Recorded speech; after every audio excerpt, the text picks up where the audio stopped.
Hi, this is Rina. I'm having Dr. Olugander in Bergen. Nanga def. Wow, Jamarek, Santa Yala di Mundi Moitu. That's interesting that you're speaking all of blessed love anyway. Welcome to Bergen. First of all, I would say great things in the divine name of the Lord God Almighty for giving us the willpower, the strong mind and ability, because anything other than God is just part of His creation. There's a reason for meeting and, for anything taking place, and so we give all praises and thanks to God alone. We don't know. So blessed love and nice to be here. Chosen tak. Yeah, I was taught to say chosen tak. That's thank you in Norwegian language. Yes, that's so blessed correct. love. Yeah. What is it with gander? I love all animals, but I don't have any relation with ganders. So okay. what is it making that like the main? Yeah. Okay. Actually, you need to know the meaning of my name and the connection to the gander and all that. I'm Olugander. Olu, means a godfather in Africa, particularly in Nigeria. That's Olu. And gander is the goose, that's the male goose. From the days I was going to school, I was connected to agricultural science, and that's this art and science of growing crops and rearing animals. Okay, in this animal husbandry connection is, where I got connected with the gander. It's my favorite pet. Okay.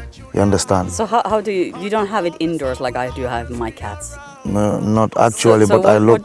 Yeah, I just like it naturally, when I see ganders and, this agricultural aspect of it, which covers everything, animal husband and everything. So I've chosen the gander as my favorite pet. So you join it together, that's Olugander. But fans decided to add there the title Doctor. They said Dr. Olugander, and which is not medical but musical. Okay. Yeah, so it's it's Dr. not Olugander. like Marabo doctor, No. specialized on ganders. No. Yeah, it's music, It's a lot of good artists. No. You kind of got like a little bit head above the other. What made you so good? Yeah, okay. I'm just doing my best. I don't think I'm so good. The people have to tell me about my music, because in this music, you just play your music and people have to put you where you are. It is the people that should crown you, and you definitely don't have to crown yourself. But so far, so good. I'm very, very happy with my Gambian people. I was born and raised in the Gambia, and give thanks since I started doing music. They love my vibes, and anywhere I play, people just packed up and come to, witness my gathering, which is very, very great and thing, definitely. It's all about hard work and thing over the years, and trying to, put the music wherever I can put it, and give the people back their respects, and organizing more shows, reaching out to the people, show them what I have got for them, and it's all about that. I was very happy, with the attendance yesterday, and that my first time to perform in Bergen, and I've seen so much people. You were there, so I was very happy that my first concert, should be so packed up like this, and it's great. That's a good sign. That definitely, yeah, that was a mad fire,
In CIA World Factbook, 90% Muslim, 8% Christian, 2% indigenous beliefs. Friends are Rastafari reggae, and they say that Gambia is 101% Rastafarian. What's up with this? Yeah, okay. Mostly I don't talk much about religion. I was born and raised in a Muslim community, in the whole neighborhood, father, mother, everybody Muslim, and this is what I had ever known from day one, and still have and so love for other religions and philosophy or whatever you call it, and I respect people in whatever they are, but I was born and raised in a Muslim community, and I say enough love to all the people, them, and whatever you believe in is just you. For example, in customs, I always get extra service because of dreadlocks. So is it okay of having dreadlocks without smoking? Yeah, as you can see, it depends on your personal feelings and what you believe in. I'm a dread, I'm Rasta, but I don't smoke, I don't drink. You can see that. It's definitely something that I've chosen not to. So it's not that if you're carrying dreadlocks, you are a criminal, or you are a killer, or you are, somebody that is a threat to the society or whatever, like how people are saying you. It's just up to you, because you could be a Rasta man. Just like an example I've given you, I don't smoke, I don't drink, so you have so many people who dress in jacket and tie, and they're more worse and they're more threat to the society than the Rasta man. So I think it makes no sense to just judge somebody because he's a Rasta man, and taking him to be a criminal or a threat to the society or to the people and something like that. So we are people of the Most High, spreading out the message of righteousness and reality, and that's what we really represent. We can't be singing about peace and the next minute we are into gun things and all that. So not all of us are bad, definitely. Anywhere you go, you have good and bad people. The idea of taking Rasta men to be bad people and threat to society, I definitely condemn it. You don't have to judge people through the way they dress or the way they walk, or they are. Like what for me attracts in a Rasta culture is the conscious ideas. Yes, man. And like for myself also, I don't smoke, I don't drink, I don't use any drugs. Right. I hardly ever use any medicine. I really need them. We remain natural. Yeah, I think it's like better to be conscious on all the levels. I don't like to alter my mind. Yeah. And many Rastafaris who I've met is on the same journey in that sense, that they want to keep their body and mind pure and definitely not to have some chemicals on mixing it up. Yeah, you see, as Mrs., we represent the society. We represent the people, we represent the younger generation. We're like the spokesman for the conscience of mankind. We are the one, who is supposed to be speaking for the dumb. We should hear for the deaf and speak for them, see for the blind, speak for them. We lead the way. So we definitely have to be a good sample to the people. An inspiration. How you normally get your inspirations on songs? Yeah, actually, my main source of inspiration comes from the Lord God Almighty God, and my inspiration comes from nature, and it comes natural to me, and especially my songs and something like that. But apart from that, my grandfather was a cultural singer during his heydays, this Manjago African tribe, and Manjago, is that like it's not the most dominant tribes? Yeah, it's not the most dominant in Gambia, but they are originally around Guinea-Bissau, Senegal, and even in the Gambia, they are like scattered. But I belong to that tribe in Africa called the Manjago, and I'm definitely proud to be a Manjago, and I rate them. And if you look at the word Manjago, it's like 3 words being cut. M-A-N, that's man. I'm a man. Everyone else out there, I see where this goes. Is a man. Jah, that's God. That's go. So we are deeply, rooted in history, you know, we're typical Africans from the thick forest, you know. All we know is farming, fishing, you know, dealing with the nature, and you don't know. When you said fishing, the fish jumped. Yes, man, I just said fishing and the fish jumped because the fish realizes that it's a manjago sitting here. So it's like, I mean, that's how I define manjago in my every interview. You have man, that's man, Jah, that's God, and go. Man going to God. So we're natural, we're, you know, I mean, deeply orientated in history, and definitely I'm proud of that. So big up and yell up all the manjagos out there. This is Dr. Olugander speaking. And that's my main source of inspiration from my grandfather. You know, I mean, he used to tell them that, you know, when I'm gone, one of my descendants is gonna, you know, take over. And no one knew who was it gonna be, you know what I mean? And then suddenly Olugander just came up. I represent it like that, definitely. So he's among the people who inspired me. And otherwise you have foundation artists like Bob Marley, Bonnie Wailer, you know what I mean, Coco T, you know, Luciano, Lucky Dube, you know, in South Africa, the South African superstar, you know, he's one of my greatest artists that brought me up, and you know, I mean, people have been, you know, looking at Lucky Dube, I mean, towards I when they see me, they've been telling me you look alike, you are this, you are there. Everyone tells me that, I mean. And your voice also in some songs is kind of like confusing, almost so, like, who am I listening? Yeah, so definitely I've been listening to Lucky Dube from the days I was going to school, you know, going back to my roots, you know, different colors, one people that talks about racial discrimination, no more war. He had been a sample, and, you know, he does not smoke. Yeah, I know. And that's the same way I'm following, you understand? So Lucky Dube had been a great international icon for Dr. Olugander, you know. So I definitely hail him up, and, you know, it was so sad that you hear that, I mean, some gunmen have to shoot him and kill him, you know, which we don't support, definitely. No. So I just sing him a tribute song called Lucky I Cry, which is making waves right now. The video has been played in many different televisions in Africa, and the tune is on YouTube, and everybody's yelling it up, and it's a new video, so we're just putting it on the next level. And I'm looking forward to be in South Africa, and definitely link up with his band, you know what I mean, see with his family, and you know what I mean, have some shows in South Africa, you know what I mean, so we're just waiting for that right now.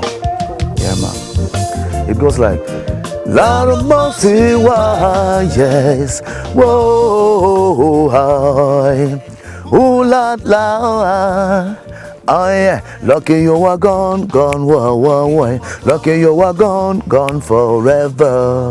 But I never ever have the faith to believe. Lord of mercy, you are gone, whoa, lucky you are gone forever.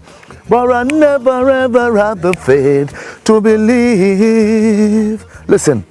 The love we got for you was pleasing to the soul, and everything was under control. Alright, they could kill your body but not your soul, cause it belongs to the Almighty in control. The emancipation of all mankind that you thought was the true world. You know, he sang a lot of songs about emancipation of mankind, you know what I mean. Different colors, much one people, was all that you sing. Lord of mercy, why? Lucky you are gone, why? It's a song that is trying to show the people that, I mean, Lucky Dube shall always be remembered. You know, he might be out of our sights, but not out of our minds. He inspired so many young people in the world, you know, I mean, across South Africa, Europe, Africa, everywhere. Lucky Dube's music is there, and I am proud to be one of those youths. You understand?